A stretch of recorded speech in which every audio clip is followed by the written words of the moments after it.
డిఓపికే markka అంటున్నారు ఆయన. ఎవరైనా ఆ ముగ్గులో దిగాల్సిందే, రావాల్సిందే. ఓకే, సో సంతోష్ గారు, ప్రతి సీన్ని, ప్రతి హారర్ మూమెంట్ని మీరు మీ కెమెరాలో చూసి మాకు ప్రజెంట్ చేస్తూ వచ్చారు.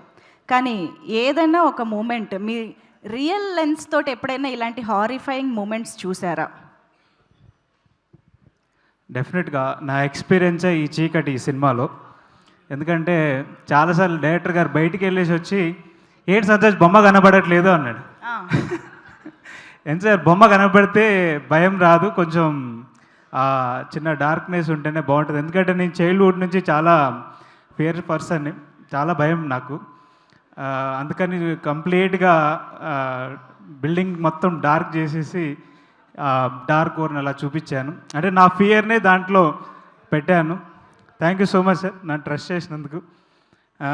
ఇంకా చెప్పండి. అదే అంటే మీ రియల్ లెన్స్, అంటే మీ నేకెడ్ ఐతో మీరు చూసిన హారర్ మూమెంట్స్ ఏమైనా ఉన్నాయా? అంటే రియల్ లైఫ్లో ఎప్పుడైనా అలాంటివి ఎక్స్పీరియన్స్ చేశారా? యాక్చువల్లీ ఉందని ఫీల్ అయ్యాను, కానీ తర్వాత మార్నింగ్ చూస్తే అది ఏదో క్లాత్ ఇలా ఉండేది. నైట్ టైం అంటే విలేజ్లో ఉన్నప్పుడు మైట్ బి నేను ఒక 10th అలా ఉండుంటా, అంటే ఆల్మోస్ట్ ఆ టైంలో బయటికి కామన్గా మనకి ఆ టైంలో వాష్రూమ్స్ కూడా అవైలబుల్ ఉండవు, బయటికి వెళ్ళాలి. వెళ్తే ఆ క్లాత్ ఏదో చెట్టుకి ఇలా ఊగుతుంది. జనరల్గా విలేజెస్లో బయటికి వెళ్ళొద్దు ఈ టైంలో అనేసి అందరూ ఎర్లీగా పడుకుంటారు. ఆ చిన్నప్పటి నుంచి ఆ ఫియర్ ఉంది చాలామందికి రావడం, వాళ్ళ ఎక్స్పీరియన్స్ చూడడం. నాకైతే రాలేదు కానీ బట్ వేరే వాళ్ళకి వేరేలా బిహేవ్ చేయడం చూసి భయం వేసింది. That was my experience. Okay, ఇప్పుడు ఈ సినిమా ఎక్స్పీరియన్స్ గురించి, ఇదిగో మా గ్యాంగ్తో వర్క్ చేసిన ఎక్స్పీరియన్స్ గురించి చెప్పండి ప్లీజ్. వీళ్ళందరూ యాక్చువల్లీ సిరీస్ చాలా భయము, ఎవరన్నా ఒకరు ఉండాలి. అటు వెళ్తే ఏం సార్ ఇంత చీకటి చేశారంటే, మరి చీకటి ఉంటేనే కదా భయం, తనకు లైట్ ఉంటే ఫియర్ ఉండదు.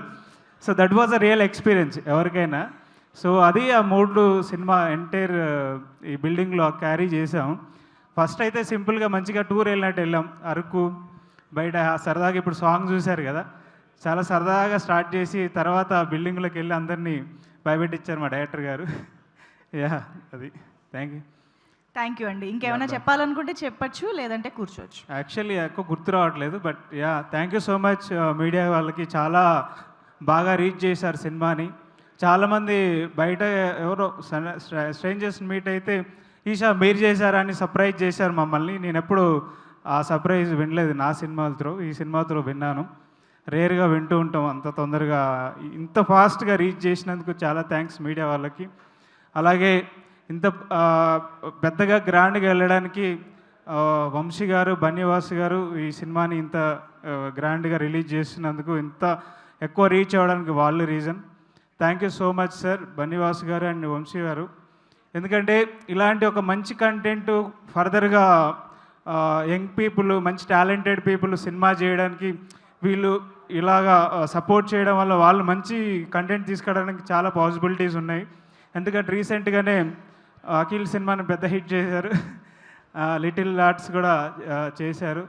ఇట్లాంటి మంచి కంటెంట్ చేయడానికి ఫిలిం మేకర్స్కి స్ట్రాంగ్ అంటే నమ్మకాన్ని ఇస్తున్నందుకు చాలా థ్యాంక్స్. అండ్ ఫర్దర్గా కూడా మేము యాక్చువల్ ఎప్పుడు నేను నమ్ముతూ ఉంటాను, సినిమా మనం నమ్మి చేయాలి, క్వాలిటీగా చేయాలి, కథకి ఏం కావాలో మనం నమ్మి చేయాలి, అప్పుడే సినిమా నిజంగా బాగా క్వాలిటీ కనబడుతుంది అని నేను నమ్ముతూ ఉంటాను.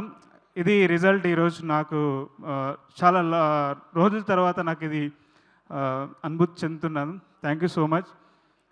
ఇక్కడ వచ్చిన అందరికీ చాలా థ్యాంక్స్. ఎంతమంది భయపడ్డారు ట్రైలర్ చూసి? Hello please. Okay, thank you. Trailer చూసి ఎంతమంది భయపడ్డారు అనేది రాంగ్ క్వశ్చన్. ట్రైలర్ చూస్తూనే ఎంతమంది భయపడ్డారు, ఎంతమంది మధ్యలో ఆపేశారు, ఎంతమంది ఫుల్గా చూశారు, ఇలాంటి క్వశ్చన్లు అడగాలి. యాక్చువల్లీ నేను 11 o'clock ఒకసారి ట్రైలర్ చూసి మళ్ళీ డైరెక్టర్ గారు కాల్ చేద్దాం అనుకున్నా ఒకసారి. ఎందుకులే ఇప్పుడు మళ్ళీ పడుకుంటే అప్పుడు నేను చేసిందే చూడడానికి భయం వేసింది నాకు, ఆనెస్ట్లీ నా ఎక్స్పీరియన్స్. సరే పొద్దున్న చూసి మాట్లాడదాంలే అని 11 ఎగ్జాక్ట్గా. అవును, ఓకే. నేనేదో మాట వరుసకి ఇంకేమైనా చెప్తారా అని అడిగాను, ఆయన మొత్తం అంతా స్పీచ్ ఇస్తూనే ఉన్నారు. థ్యాంక్ యూ అండి, thank you so much. Thank you for your wonderful work for the film.